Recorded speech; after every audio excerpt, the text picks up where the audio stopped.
그 어느 때보다도 심한 인플레이션과 예측할 수 있는 범위를 넘어서는 불확실성이 극대화된 시대가 되었습니다. 소비에 대한 관점 또한 변화했습니다. 그런데 중요한 것이 무엇보다 이 혼란의 시기에 등장한 소비 권력이 있는데 그들이 바로 잘파 세대인 것이죠.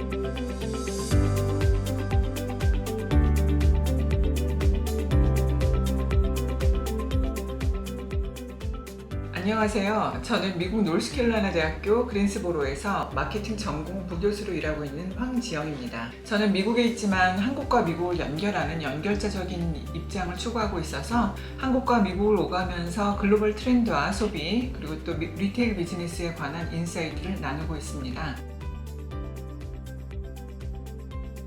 네, 잘파가 온다 이 책은 엔데믹 시대에 예상치 않은 이 혼란과 불확실성이 극대화된 시기에 새로운 소비 권력으로 등장한 잘파 세대라는 이 세대의 변화 그리고 또 그들을 둘러싼 글로벌 마케팅 코드 9가지를 다룬 책입니다. 이 엔데믹 시대에 오히려 위기가 여러 가지가 다중적으로 일어났고 그래서 이 폴리크라이시스라고 불리는 이 시대는 그 어느 때보다도 심한 인플레이션과 예측할 수 있는 범위를 넘어서는 불확실성이 극대화된 시대가 되었습니다. 소비에 대한 관점 또한 변화했습니다. 그런데 중요한 것이 무엇보다 이 혼란의 시기에 등장한 소비 권력이 있는데 그들이 바로 잘파 세대인 것이죠. 시대를 거듭할수록 이 글로벌 시장에서 각 세대의 특징은 점점 더 비슷해지고 있습니다. 그래서 이 가령 미국의 Z세대와 한국의 Z세대는 그 어느 때보다도 이 높은 유사성을 보입니다. 따라서 글로벌 잘파 세대의 특성을 파악하는 일은 국내 기업에게도 그리고 또 개인들에게도 유의미한 인사이트가 될 것이라고 생각합니다. 잘파는 1990년대 중반에서 2000년대 초반까지 출생한 Z세대와 2010년 이후에 출생한 알파 세대를 뜻합니다. 잘파 세대를 중요하게 보는 이유가 크게 세 가지인데요. 우선 첫째, 3년에서 5년 안에 가장 중요한 소비 주체로 부상할 것이기 때문입니다. 2025년 인구 예측을 보면 알파 세대는 22억 명, 그리고 Z세대 또한 22에서 23억 명을 넘어설 전망입니다. 그래서 이 잘파 세대가 전 세계 인구 81억 명 이상의 절반 이상을 차지할 것으로 예측이 됩니다. 이렇게 역대 최대 규모의 인구수와 자본력, 그리고 또 디지털 영향력으로 무장한 이들의 등장으로 이렇게 새로운 접근이 필요한 시대가 된 것입니다.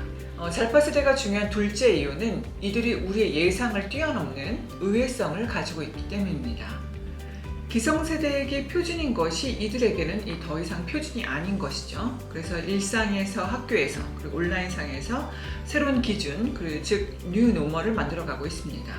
그래서 예를 들면 이들에게는 구글이 더 이상 1위 검색 엔진이 아니고 이들은 틱톡을 검색 채널로 이용하고 쇼핑을 합니다.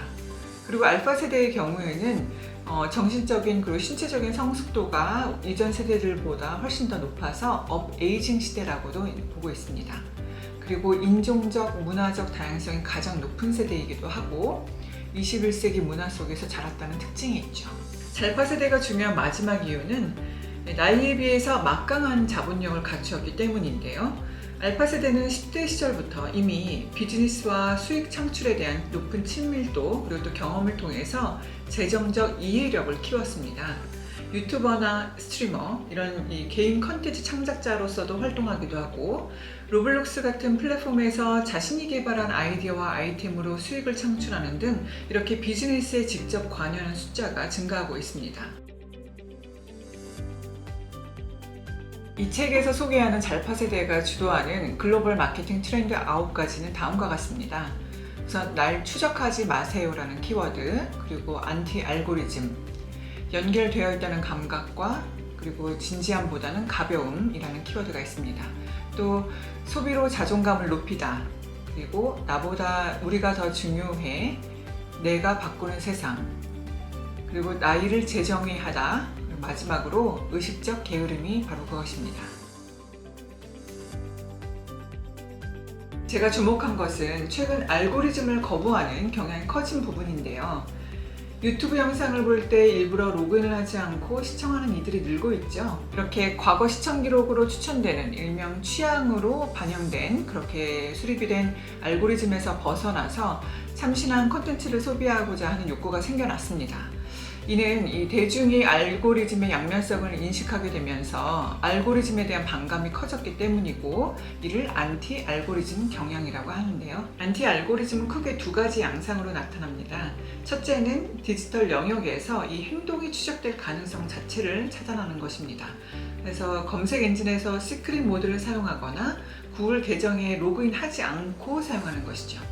두 번째는 알고리즘을 역으로 조작하려는 시도를 해보는 것입니다. 예를 들면 유튜브나 넷플릭스를 볼 때 일부러 전혀 관심이 없는 컨텐츠를 시청하거나 클릭하면 이렇게 새롭게 소비된 컨텐츠 때문에 알고리즘이 좀 더 균형 있게 수정될 수 있기 때문입니다. 팬데믹은 인간의 연결에 대한 니즈를 키웠습니다. 지난 몇 년 사이 개인적 그리고 또 사회적으로도 외로움과 고립감이 증가하면서 이 인간의 인성에도 변화가 생겼다는 연구 결과들도 나오고 있는 상황이거든요. 그래서 이 디지털 전환이 심화되더라도 사람들에게는 여전히 타인과의 연결이 필요합니다.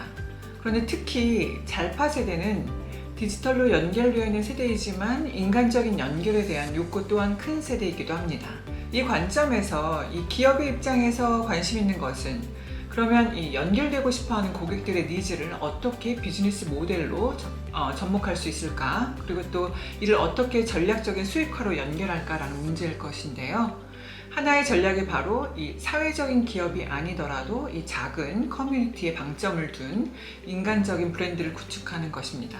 즉, 이 비즈니스 모델의 사회적 순기능을 담는 전략이라고 볼 수 있습니다. 이와 관련해서 미국 10대 사이에서 폭발적 인기를 얻은 소셜미디어 가스가 좋은 예입니다. 2022년 8월에 론칭한 가스는 이 익명으로 칭찬 릴레이를 할 수 있는 서비스인데요.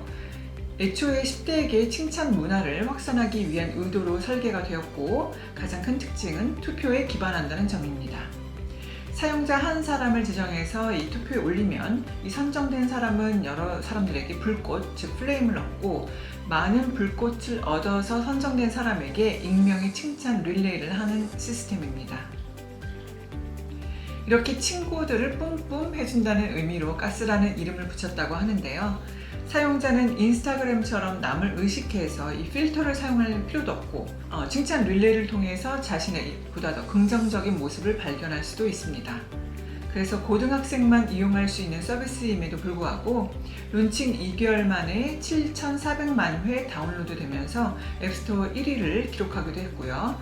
일간 활성 사용자 수 또한 100만 명에 이릅니다. 또한 이 월스트리트저널에서 선정한 가장 핫한 앱에 선정되기도 했고, 2023년에는 디스코드에 인수가 되면서 더 큰 관심을 불러일으킨 서비스입니다. 이 같은 변화를 반영해서 디스코드는 채팅과 보이스 서비스를 넘어서 이 커뮤니티 소통 플랫폼으로 지향하고 있습니다. 사용자들은 관심 있는 주제로 그룹 챗, 이것을 이제 디스코드에서는 서버라고 부르는데요. 서버를 개설해서 소규모 커뮤니티 채널을 운영할 수 있기도 하죠. 이렇게 사람들의 인간적인 연결을 강조하는 디지털 서비스나 동일한 관심사를 통해서 온라인 관계를 또 오프라인으로 확장할 수 있는 작은 커뮤니티가 중요해지고 있는 것입니다. 최근 몇 년간 부상한 10대에서 20대들이 맺는 관계 양상을 표현하는 말이 있습니다.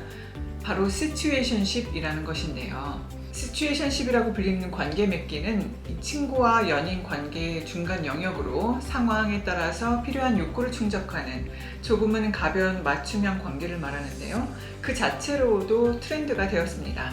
재미있게도 시츄에이션십은 팬데믹 기간 동안 크게 확산이 되었는데요. 이는 팬데믹 기간에 가족과 그리고 또 친구, 연인, 동료, 지인 등과의 만남은 물론 이 새로운 사람을 만날 기회도 급격히 줄었고, 원격 근무와 워케이션 등으로 이 생활 패턴이 예상치 않게 변화하다 보니까 이 장시간의 시간과 열정을 들여야 하는 진지한 관계 대신 보다 현실적이고 또 실용적인 목적에 따른 시츄에이션십을 선호하게 되는 것으로 해석할 수 있습니다. 잘파 세대는 이제 더 이상 호흡이 길거나 진지한 것에 반응하지 않습니다. 콘텐츠를 접하거나 음식을 섭취할 때에도 부담 없이 간편한 것을 선호합니다. 앞으로 기업에서는 소비자들의 심리적 부담을 줄이고 서비스의 진입 장벽을 최대한 낮출 수 있는 방법을 강구해야 하는 이유인 것입니다. 잘파 세대를 이해하는 것은 이제 선택이 아니라 필수가 되었습니다. 팬데믹 이후 거대한 변화의 변곡점에 선 기업이 핵심 소비 권력으로 떠오른 잘파 세대에 대한 이 심도 있는 이해를 통해서 저마다 위기를 돌파할 수 있는 진화 전략을 세울 수 있기를 바랍니다. 개인 차원에서도 지금은 이 불확실한 상황에서 리스크를 어떻게 바라보고 또 미래를 대비할 것인가에 대한 기준을 정립할 필요가 있다는 점을 강조하고 싶은데요. 현재 벌어지고 있는 상황을 기회로 보고 또 새로운 시도를 하는 것, 아니면 이 직접적인 시도를 하지 않더라도 이 전 세계적으로 일어나고 있는 소비 변화를 읽고 보다 큰 시각에서 미래를 위한 준비를 시작하는 것이 무엇보다도 중요한 시점이기 때문입니다. 이 책을 통해서 새로운 시대에 마케팅을 고민하는 여러 독자들에게 조금이나마 방향성을 제시해 줄 수 있는 그런 책이 되기를 간절히 바랍니다. 감사합니다.